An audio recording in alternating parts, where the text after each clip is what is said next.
Hi, I'm Steve Adubato. Welcome to the Tisch WNET studio here in the heart of Lincoln Center, New York City. It is my honor, my pleasure. Back by popular demand, we have Mia Toschi, and she is a contributing author and photographer on a wonderful book called Surviving Sandy, the superstorm that reshaped our lives. This is a big, powerful, and important book, right? What is the book about, and why'd you write it? Well, the reason why we put this together was to not only, this was a historic storm, first of all, we're focused probably more on the New York, New Jersey area, but if you look at Haiti, that lost 30% of its crops. This storm traveled from Haiti all the way up here and did so much devastation. So it was historic in nature. Number two, we wanted to highlight some of the wonderful heroes, whether it was the police chief down in Seaside Heights who saved 36 people, or the staff from Jenkinson's Aquarium who stayed the night to save all the animals there. I mean, there were real true stories of heroism, but what we really wanted to do was help pay it forward. This book, 100% of the proceeds are being donated to charities that are dedicated to the ongoing relief efforts. And so far, we're very happy to say that we have given away 5 $1,000 checks, and we're going to be focusing on some of the individuals who are in need in the next coming weeks. It's so interesting. We're doing this show as we move into spring of 2014. The show will be seen after as well in repeats. For so many, Hurricane Sandy is so far behind them in their minds, but for so many who are not in their homes, not back in their businesses, they can continue to suffer and struggle. When you talk to those folks, do they think we've forgotten them? Absolutely. I always use the reference that you go west of Pennsylvania and Sandy is a long forgotten memory. If you go down to the Jersey Shore, you go over to Long Beach, New York, or Breezy Point, or any of these places in this area, not too far from these studios. I mean, you can travel, you're there in an hour. Describe Breezy Point. I'm sorry for interrupting. Describe Breezy Point, because everyone heard Breezy Point, but they had no idea how devastating it was. I'll tell you, a lot of folks that I've spoken to outside the area, and I'm prefacing it with one little point, often say, well, it's New York, they have money, they can rebuild. But Breezy Point was an area that was, if you look at the people there, they're hardworking. Absolutely. Firemen, a lot of police officers. cops. Yep, exactly. And so many of these people couldn't get back into their homes. And I would probably say, and it's very hard to give the estimate, there's tens of thousands of people still out of their homes, but these were permanent homes. These weren't vacation homes. So, I mean, it's just still so devastating. Do this for me.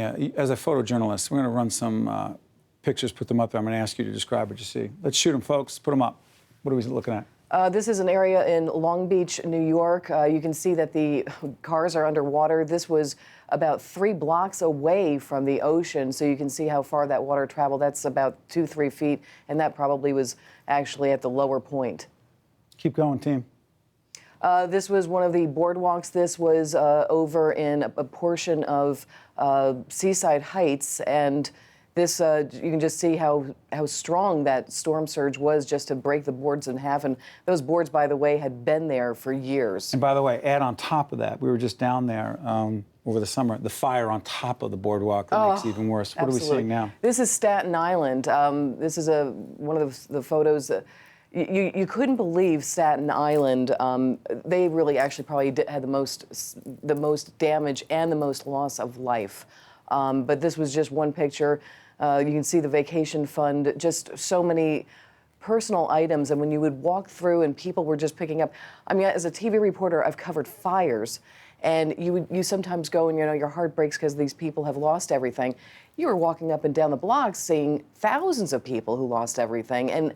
And so it is far, far from over. I know that we've heard from some elected officials that have said, we're back in business. I totally understand that. You need to say that to get the dollars back down there. Absolutely, completely, 100% agree.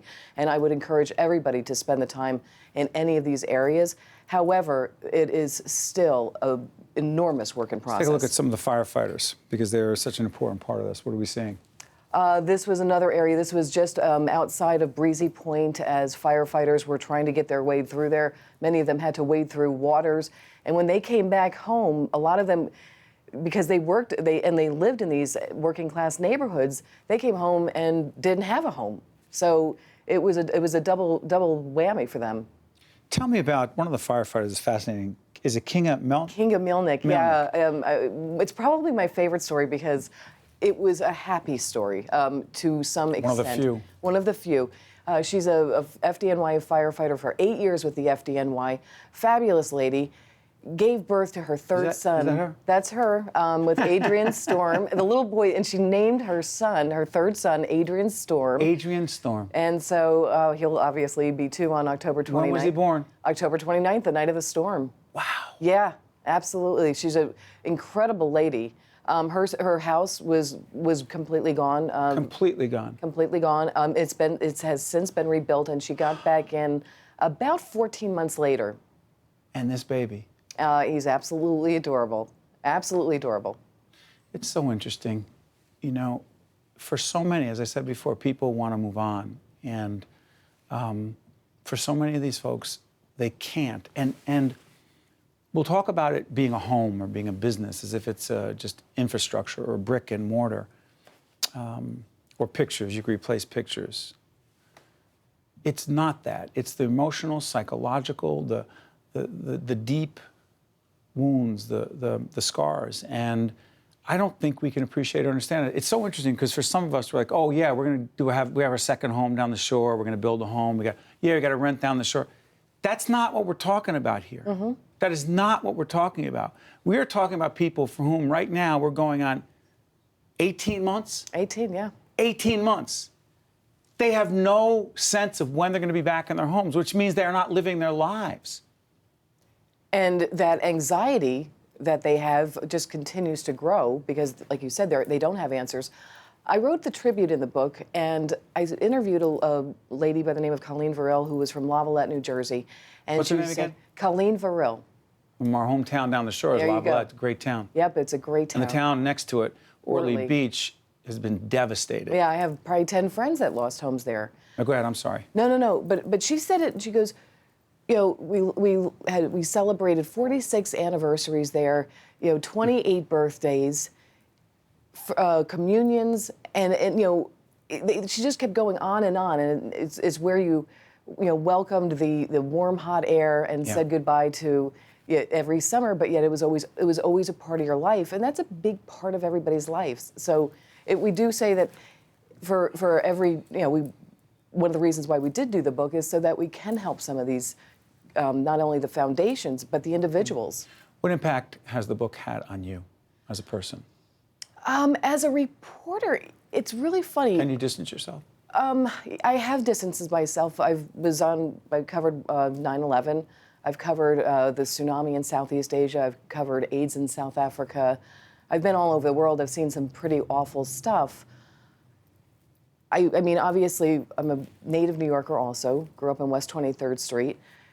When you saw 9/11, I guess in a certain way, you were counting your friends and those who lost people. This time it was the people that lost houses, so it wasn't quite as devastating. But I think you always come back and you say, what got me through? And I think it's always the when people come together, and we always have that expression with the foundation that I also work with, 912 Generation Foundation, that what we do is about 912. And I think this really translates to Sandy. Day. Yeah. When you What do we do after? Look at all the volunteers that came from all over the world to help us here. We're far from over from rebuilding, but I met a group of students from Saudi Arabia. Who are those people? This is a group. Then you go back to Saudi Arabia. Who are that? This is Hutch Ryder. He was one of the gentlemen right in the front in the left. He lost his house in Staten Island. He's a firefighter. And this was a group. In fact, I think the boy up there in the second row, he was one of the kids from Saudi Arabia. We've got a couple of Merrill Lynch folks and a couple of folks from New York says thank you also. Yeah, what do you do the day after? You try to rebuild, right? So the Saudi Arabia folks, you were saying? Just amazing just to see people that came from Saudi Arabia or school groups from Virginia. I mean, they came from all over the country. Yeah. And that was really, that's inspiring. Real quick before I let you go, who else was involved in this project?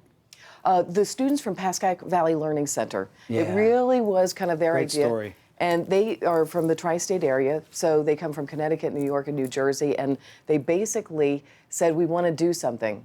One of their parents was able to obtain some funding, which was pretty miraculous, and ambient funding, I guess you would say, came to the rescue.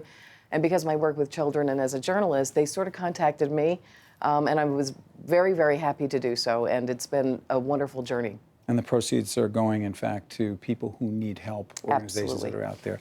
Mia, I want to thank you for joining us once again here on One-on-One from Lincoln Center. Come back anytime. Surviving Sandy, the superstorm that reshaped our lives. Thank you. Keep doing important work. Great to see you. Thank you. Stay with us. We're right back right after this from Lincoln Center.